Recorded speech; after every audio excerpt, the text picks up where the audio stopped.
It's the e-commerce master plan podcast. Here to help you solve your marketing problems and grow your e-commerce business. Cutting through the hype to bring you inspiration and advice from the e-commerce sector and beyond. Here's your host, Chloe Thomas. Hello and welcome to our latest podcast. I'm Chloe and it's great to have you out there listening. In today's episode, we're looking at huge e-commerce growth, but we're looking at it from a different angle to normal. Normally, we talk about how you create that growth. Today, we're going to be talking about how you make it possible to deal with and make the most of that growth when it happens. Plus, there's a couple of tips around Google page speed or page speed improvements too. So keep listening. Before we get into the interview, though, please do check out the sponsors. This episode is brought to you by SendPro Online from Pitney Bowes. Shipping a mailing from your desk has never been simpler than with SendPro Online from Pitney Bowes. With SendPro Online, it's just click, send and save for as low as $4.99. That's $4.99 a month. Try it free for 30 days and get a free £10 scale when you visit pb.com/masterplan. That's pb.com/masterplan. FreeUp makes hiring online simpler for e-commerce businesses. They pre-vet thousands of virtual assistants and freelancers every week and then give you immediate access to the top 1% of applicants. Check out why 10,000 plus businesses have already signed up for FreeUp. Receive a $50 credit when you sign up today at freeup.com/e-commerce masterplan. And there's 3 E's in FreeUp. So it's freeup.com/e-commerce masterplan. And now to introduce today's special guest. Daniel Näsman is the Global Head of IT Development at Daniel Wellington, a Swedish watch and luxury brand who were the fastest growing company in Europe in 2017 and have a 3-year growth rate of over 4,500%. Yes, 4 whole digits there in that percentage number. Hello, Daniel. Hello, Chloe. How are you doing today? I'm doing great. I'm really happy to be part of this podcast. Me too. And I'm excited to focus in on the world of IT and the back end of growth rather than just the how you make the growth happen. I think this is going to be a really interesting one for everyone listening. But before we get into that, how did you get into this wonderful world of e-commerce? All right. Yes. It depends a little bit where you want to start a story, I suppose. But I started working for an e-commerce company back in 1998, I think it was. It was an extra job outside of my studies. It was a toy store. It was going to take over the world. They almost did, actually. It went really well until it didn't go so well anymore. Isn't that always the way? 2000 is and it is this magic 2000 year when things started breaking down a bit. They didn't survive that, unfortunately. Fast forwarding almost a decade, actually, to 2011, I joined a company called Ad Nature, which is sports and extreme sports and clothing and outdoor gear kind of company selling that in Sweden. And it was a really amazing place. It was like that garage feeling, it's the startup. Everybody's working on everything. When the warehouse needed a bit of help, then you shut down your computer, you went and started packing things. We also did everything ourselves when it comes to our IT systems. It wasn't really that much to buy, I think, in the 2000s there. So we built everything ourselves, which was really, really amazing. So we built like everything from logistics to payment to CMS, the website. It was absolutely crazy. I wouldn't advise anyone to do that, but we did, and it was really fun. A great way to learn how it all needs to work, but best avoided. Yes, I think so. It depends what your goal is, of course.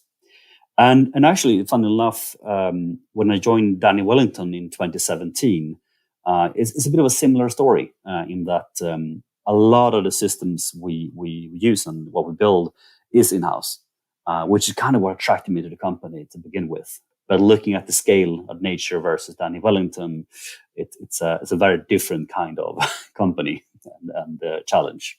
So let's kind of tick the boxes on Daniel Wellington, then let's get into how you've managed that growth. So where in the world are you and where are you selling to? Yeah, everywhere, basically. We have offices in every single continent. We have offices in so many different countries. We have strongholds or headquarters in 5 different regions of the world. which then drive like the sales in that region. And we sell to almost every country in the world, to be honest. There are some white spots, I think, in Africa perhaps, and something in South America. But overall, we sell to the entire world in many different channels. Nice and easy and simple then. Yes, exactly. But the headquarters is in Sweden, Stockholm. And the entire company was founded just outside of Stockholm in a city called Uppsala in Sweden back in 2011. That's kind of where we come from. What is the product? Because I mentioned it's Swedish watch and luxury brand. So what are the types of products you're selling the most of? So I mean, the core product and the original product, the one that made us so successful, is our watch, and the watch in combination with the colorful wristbands that you could exchange. So the original thing was you could buy like 2 watches, 3 wristbands, and you can change them in different ways, and you can have a very different look depending on what you wanted to wear. And the fundamental idea of that watch itself, inspiration at least, and where the name comes from, is from our founder, Philip, traveling around backpacking Australia, meeting a gentleman who was wearing a Rolex watch with a NATO strap, very colorful. And that traveler's name was Daniel Wellington. And that's kind of where the story begins in a way. So what we took from there was the simplicity and elegance of the design of the watch combined with something where you can express yourself. Very cool. And is Daniel Wellington part of the company, or is it just he was the inspiration? He's just inspiration. As far as I'm aware, at least, there's no Daniel Wellington in the company. There are not many Daniels, and one of them. But I'm not him, at least. Very cool. And with all those offices, there may well be one out there somewhere. And you mentioned you've built a lot of the tech internally. Does that include the e-commerce platform itself, or are you using a front end that's more standard? No, so we been using for many years Magento as our e-commerce platform, and that worked fine as long as we had a few channels to sell through. But since a couple of years back, we started building our own system. So we have a completely custom front end, which we built from scratch up, and then we have different backend systems to connect to depending on what we're trying to do with it, because it's very different markets in different parts of the world. In some cases, you link into marketplaces. Sometimes you go to our own systems, Magento, etc., etc. Got you. Okay, so there's still some Magento in there, but the great majority of what you're doing is your own. Yeah, you could say so. I mean, and the e-commerce is currently Magento is a little bit a part of that, which we are slowly building away because we think we can build better solutions ourselves. But then we have a lot of tools that we build which are not the e-commerce itself. I mean, we have B2B tools, we have marketing tools, which I'm sure we're going to get back to, where we interact with social media, for example. And a lot of those tools we have built ourselves as well from scratch up. And some tools we actually use external. Wow. So I suppose that's one of the great things about being in a business that's growing fast and has some scale to it is you have the resource to be able to create the perfect system rather than making do with a couple of different ones. Yeah, kind of. And I think it's a little bit of a happy circle, like reinforcing there, because the success of the growth is what enabled us to building and buying the solutions we needed to support that growth. Now, that growth was so much faster than anyone could have anticipated, including us. So it's been a constant battle to make sure our systems can actually handle the amount of load and traffic we hit at times. And since the company is so successful, we've been able to really commit to it and build that. And that comes into the other part of it, which my responsibility is, a part of it at least, is the organization behind that. So, I mean, I'm responsible for the IT development organization, which is part of our technology division. And we are globally 200 people working in IT and technology at like a brand retail company, which is not a very common thing. No, I think most people's listening and most retailers' IT departments are unlikely to have quite that many people. Yeah, it's usually the single digits. You can use one hand to count the amount of people in most of these kind of companies. But we look at it differently. We look at it in the way that what can set you out to be unique, when you interact with your customers, and being able to use any kind of interaction in any kind of sales channel you can imagine and marketing channel, and being able to control that is not something most companies can do. If you buy like a solution that exists already, you're so locked into what their customer base wants. which that's not necessarily what you want. And I mean, there are advantages to it, of course, because anything a company like that develops, you get for free, because you're a customer to them. But we decided to build it ourselves to be able to make sure that there will be no limits to what we can do if we decide to do it.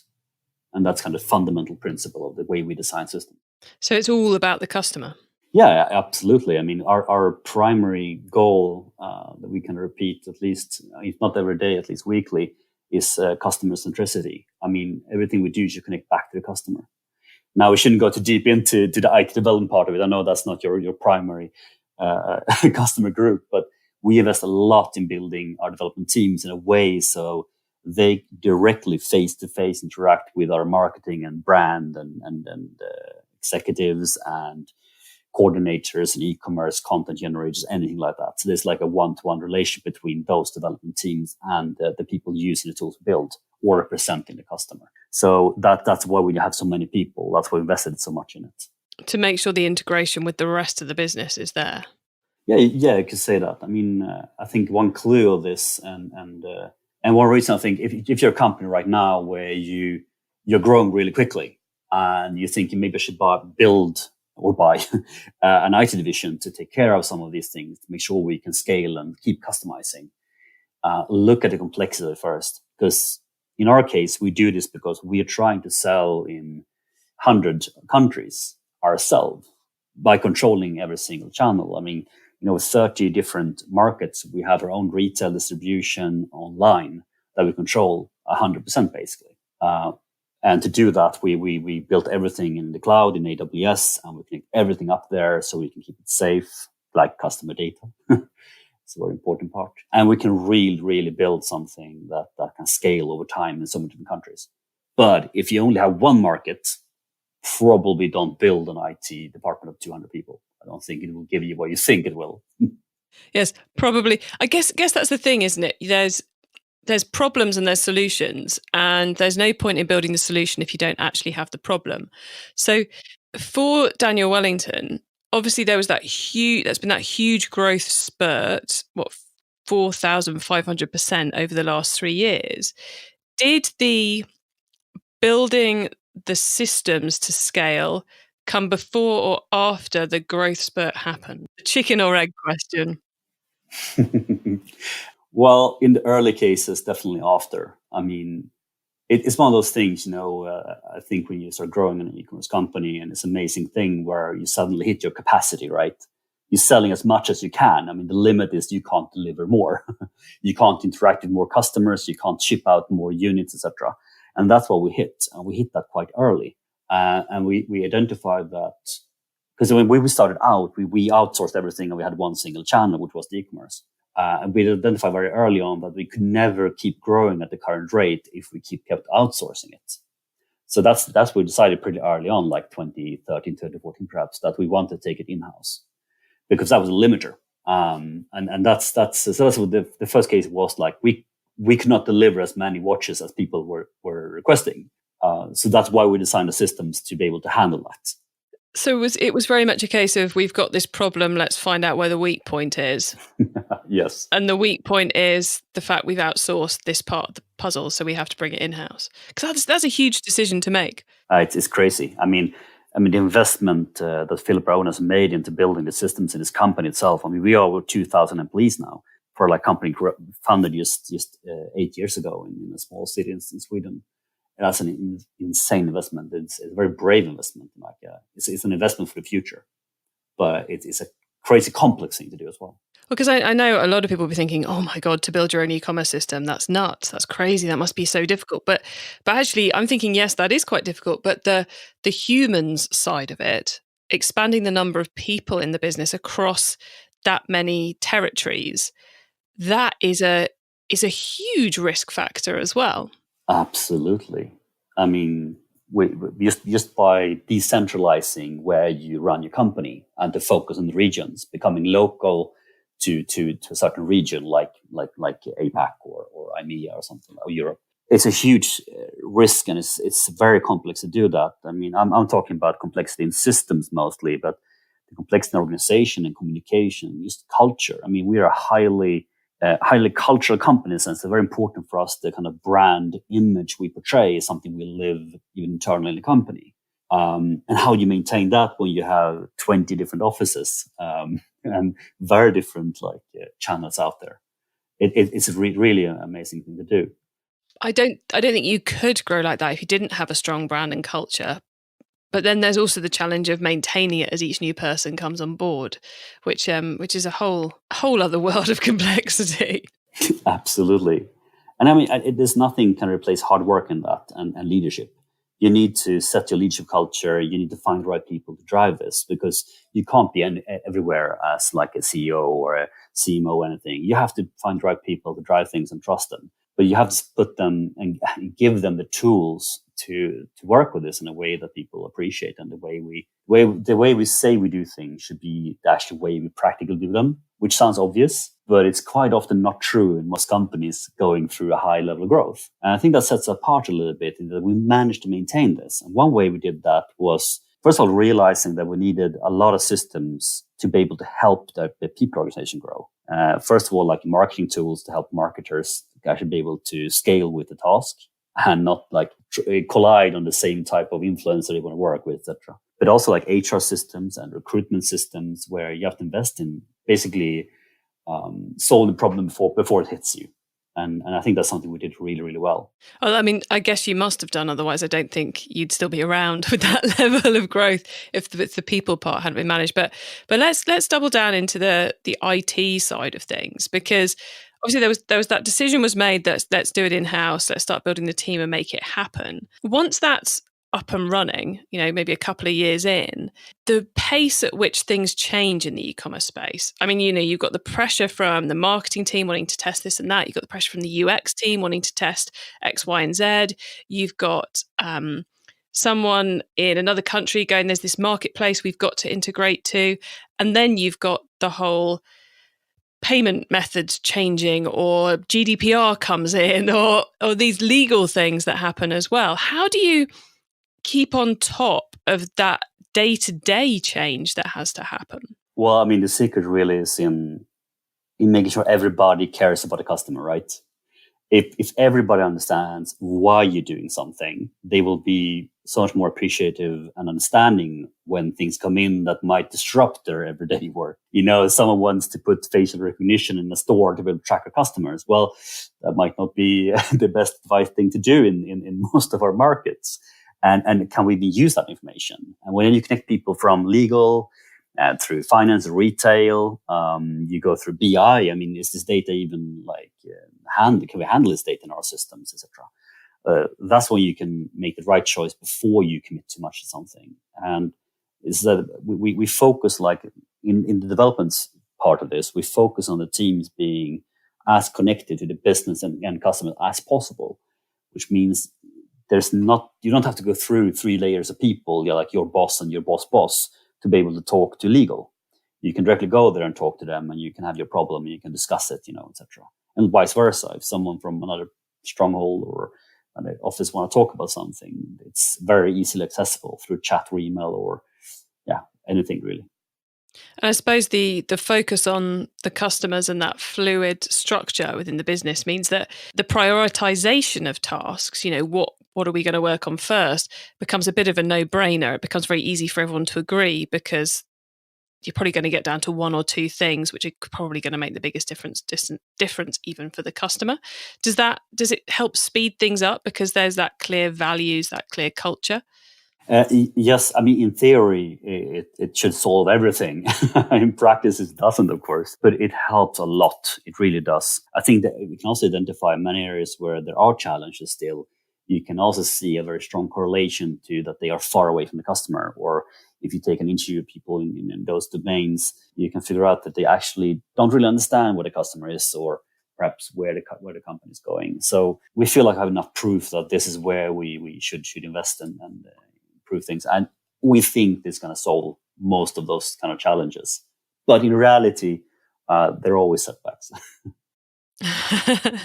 Oh, they're just. And I know that one of the projects you've been working on recently is on that nightmare for everyone at the moment, which is improving page speed, which is kind of one of those huge things that Google have laid down, and quite rightly, because it's better for everybody if pages load faster. Have you got a couple of tips or things you've learned from this project you could share with the audience? Yeah, we've done actually a couple of really cool things. And speed for us is a very fun topic. People smile when we talk about it. We actually started, it was Google who kind of got us started with this one. We had a case project with them. We started working on speed, and we were trying to drive that to increase our sales, etc.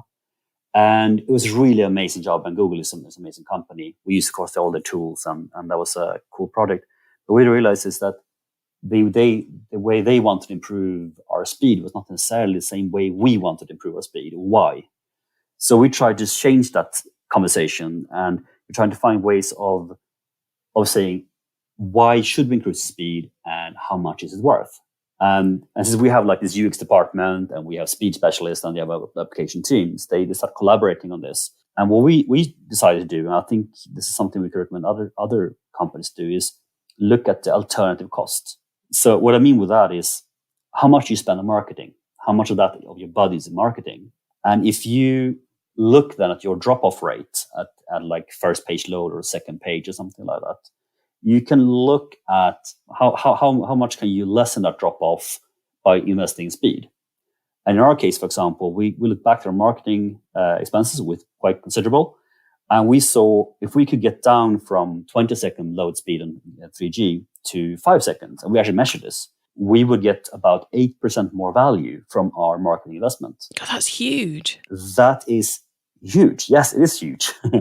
And it's not even that crazy things we're doing. Most of the improvements, getting it down from, say, 20 to 10, was just the low-hanging fruit. Like, just make sure you have the image loaded at a certain point and make sure it's not too big, etc.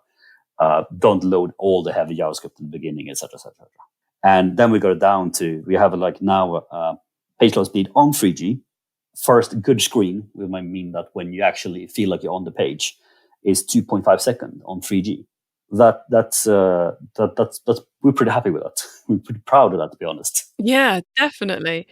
And you mentioned there about that first screen you see rather than the full page load speed. Do you think that's the one to focus on, the actual customer experience, or to focus on the technical hard and fast, everything's there?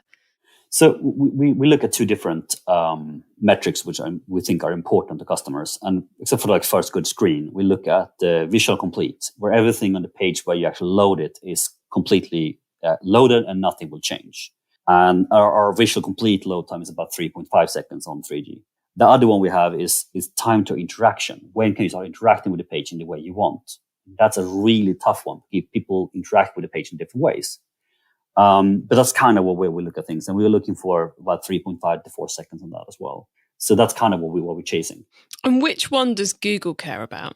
Or does anyone know? No, but they look at more of a technical number when they try to like, when is all the image loaded? When is all the scripts loaded? When is the pre-script loaded? About the fold numbers, etc., etc.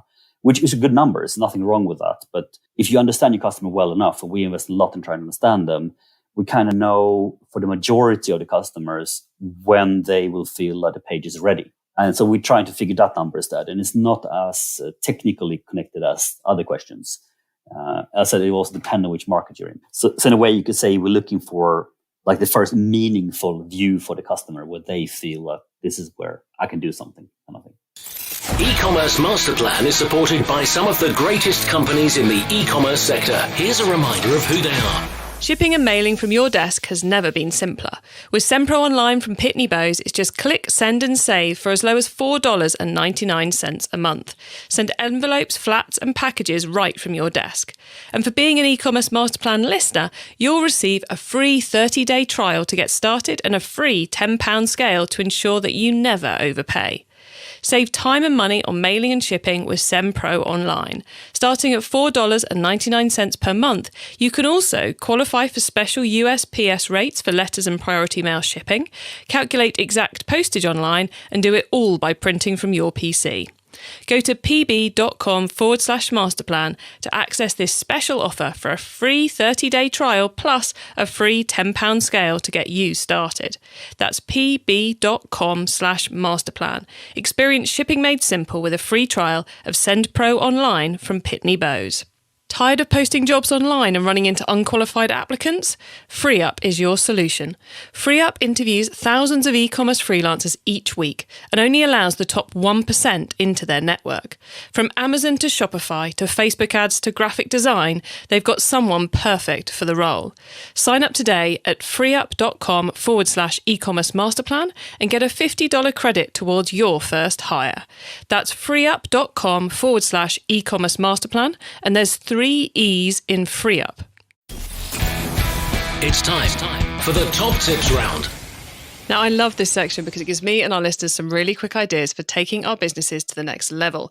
Daniel, are you ready for the top tips? Absolutely. Excellent. Okay, the book top tip. If everyone listening to this podcast agreed to take Friday off and read a book to make their business better, which book would you recommend?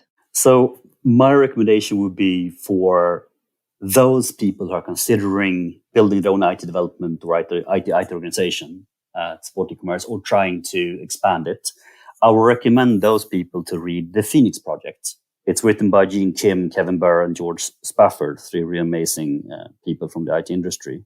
And it kind of it deals with the complexity of building an IT organization where people have to interact and making things happen, where classically speaking, those roles might not look like they are collaborating, or they are in clear dependency on each other, like one supports the other. And the Finnish project kind of tries to break down those walls and say that the only proper way of working is by truly working together.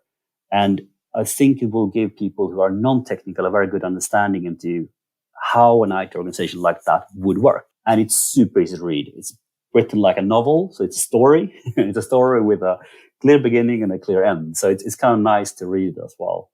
Okay, the traffic top tip. Which marketing method do you either prize above all others or think doesn't get the press it deserves? Well, I mean, if you look at a marketing channel, I would say that influencer marketing is something which has gone up like crazy, and people are overvaluing it or undervaluing it, and depending on which market you look at, which product. But I think in that regard, micro-influencers, where you look at influencers with very few followers, it's relatively so much cheaper than larger influencers. That it's probably worth not overlooking that. Otherwise, I mean, the question is like how do you generate more traffic? And I think one of the best ways, which seems to be forgotten many times, is happy customers generate more customers.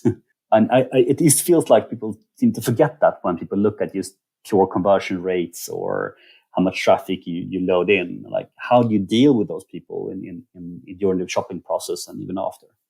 So I think that's one thing as well. The tool top tip, maybe a collaboration tool, a social media plugin, a phone app, or just a way of working. Is there a cool little tool you use that makes you and your team more efficient from day to day? Well, I mean, yes, there's so many different ones. I mean, we have so many different tools we try to use to collaborate when it comes to different things. But I think rather than that, looking at don't mix up the different types of communication. I mean, don't use the same tool for formal communication as you use for informal communication or frequent and infrequent. I mean, chat is amazing for having a conversation, but really horrible for documenting it or like really sharing a message, because people like will miss it in the scrolling of the list. And email is amazing for sharing information, but really, really bad for having a conversation. So just separate your tools for what you actually want to do. Such good advice. The growth top tip. If you met someone today who's focused on growing their e-commerce business from 100 orders per month to 1,000, what would be your number one tip for them? So this is a tough one for me to advise on. I don't really have that much relevance. I would say instead, if you want to increase from 100 to 1,000, make sure you can deliver 1,000 as well. It's kind of pointless to spend thousands of dollars on driving traffic, for example, or finding a new channel or putting this like tool up on the website if you can't actually deliver on that. Because then you'll just generate dissatisfied customers and they will not come back. They will not drive more traffic. So I think my tip there is to make sure that your organization and pipelines can actually handle 1,000 before you try to get the traffic there. Excellent advice, Daniel. Thank you. Those were brilliant. Before we say goodbye, could you let the listeners know where they can find you and your business on the web and social media, please? Absolutely. So our website is www.danielwellington.com, and our social media is Daniel Wellington. So please have a look at that and follow us if you think we're doing some good material. Excellent. Daniel, thank you so much. It's been really interesting to dive into the world of IT and growth and hear all that great advice you've had, not least around the world of Google's page speed, or page speed in general, quite frankly. So thank you so much for being on the podcast today and for sharing your experience with us. It's been an absolute pleasure. Thank you, the same. I love being part of this podcast. How interesting there to dive into the world of how you actually support growth that's that massive, that's that huge. And how interesting that it really boils down to two key things. Firstly, identify the problems and find the best way to fix them. So where are those weak points? In the case of Daniel Wellington, it was the outsourced e-commerce platform. And then secondly, the culture and keeping the people together and working towards the same ends, which in an e-commerce business, in my opinion, should be looking after the customer pretty much first and foremost amongst those. That's what keeps everything on track. That's what keeps everything together. Even for the head of development IT, he was coming back again and again and again there to the importance of the culture, the importance of the people, the importance of the team and that shared vision. To get your hands on the notes from today's show, including the top tips, links, and details of related episodes, then head over to ecommercemasterplan.com/podcast. There you will find a link to this show. Now, Daniel was on the show today because he's a fan of the show, and he was listening to my interview earlier this year with Matt Isherwood and heard me say on that very podcast that I was looking for guests for the podcast, and I explained how to go about becoming a guest on the podcast. So let me explain that to you. If you're listening and you fancy being in the hot seat and having a chat with me that gets listened to by all the listeners, then go to ecommercemasterplan.com/podcast. There you will find a link to become a guest. There's a little form to fill in, and then I'll be getting in contact with you. Simple as that. I hope you have a great week. Keep optimizing. Thank you for listening to the E-commerce Master Plan podcast. Find out more at ecommercemasterplan.com/podcast.